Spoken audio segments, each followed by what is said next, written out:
នៅឆ្នាំ2025ភាពតានតឹងរវាងកម្ពុជានិងថៃបានកើនឡើងដល់កម្រិតកំពូល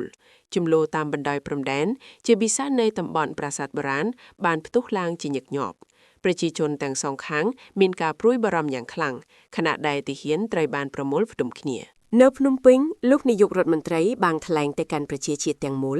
ដោយអំពាវនាវឲ្យមានសាមគ្គីភាពនិងការតស៊ូការពារមាតុភូមិ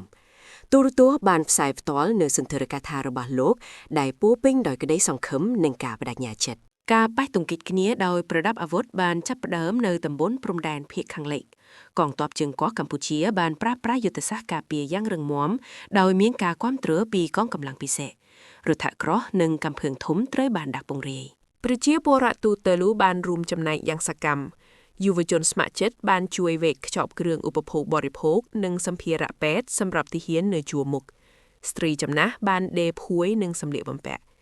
ស្មារតីស្នេហាជាតិបានកើនឡើងគ្រប់ទីកន្លែងស្ថានភាពកាន់តែធ្ងន់ធ្ងរបានធ្វើឲ្យសហគមន៍អន្តរជាតិមានការព្រួយបារម្ភយ៉ាងខ្លាំង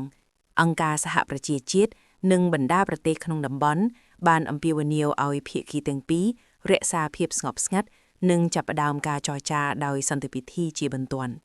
សម្ពាធការទូតត្រូវបានដាក់បន្ទាប់ពីការប្រយុទ្ធគ្នាដ៏ខ្លាំងក្លាអស់ជាច្រើនសប្តាហ៍ភាគីទាំងពីរបានយល់ព្រមជួបចរចានៅឯប្រទេសទី3ក្រោមការសម្របសម្រួលពីអង្គការសហប្រជាជាតិតំណាងកម្ពុជានិងថៃបានអង្គុយទល់មុខគ្នាជាមួយនឹងទឹកមុខតានតឹងតែមានបំណងស្វែងរកដំណោះស្រាយការចរចាបានប្រព្រឹត្តទៅដោយលំបាកប៉ុន្តែទីបំផុតកិច្ចព្រមព្រៀងឈប់បាញ់ត្រូវបានចុះហត្ថលេខាទោះបីជាផ្លូវទៅកាន់សន្តិភាពយូរអង្វែងនៅតែវែងឆ្ងាយក៏ដោយយ៉ាងហោចណាស់ក៏សម្លេងកាំភ្លើងបានស្ងប់ស្ងាត់ដែរ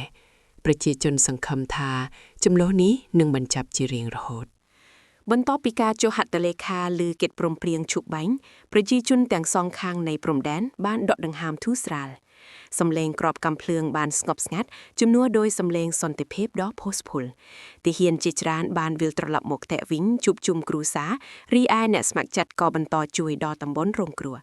ទោះបីជាស្នាមរបួសនៅតែមានក៏ដោយក៏ក្តីសង្ឃឹមថ្មីបានរះឡើងតំបន់ព្រំដែនដែលធ្លាប់ជាសមរភូមិប្រយុទ្ធឥឡូវនេះបានក្លាយជាកន្លែងនៃការស្ដារឡើងវិញផ្ទះសម្បែងដែលខូចខាតកំពុងត្រូវបានជួសជុលប្រជាជនដែលត្រូវជម្លៀសខ្លួនបានចាប់ផ្ដើមវិលត្រឡប់មកផ្ទះវិញបន្តិចម្ដងអង្គការសង្គ្រោះមនុស្សធម៌អន្តរជាតិបានចាប់ផ្ដើមផ្គត់ផ្គង់ជំនួយដូចជាអាហារថ្នាំពេទ្យនិងសម្ភារៈសំណង់ខណៈដែលការងារសាងសង់កំពុងបន្តកិច្ចប្រជុំការទូតក៏ត្រូវបានបន្តរវាងរដ្ឋាភិបាលទាំងពីរគណៈប្រតិភូខ្មែរនិងថៃបានជួបប្រជុំជាទៀងទាត់ដើម្បីពិភាក្សាអំពីការកំណត់ព្រំដែនឡើងវិញកិច្ចសហប្រតិបត្តិការសេដ្ឋកិច្ចនិងកម្មវិធីផ្លាស់ប្ដូរវប្បធម៌វាជាដំណើរការដ៏យូរអង្វែងនិងស្មុគស្មាញប៉ុន្តែការប្តេជ្ញាចិត្តដើម្បីសន្តិភាពនៅតែមាន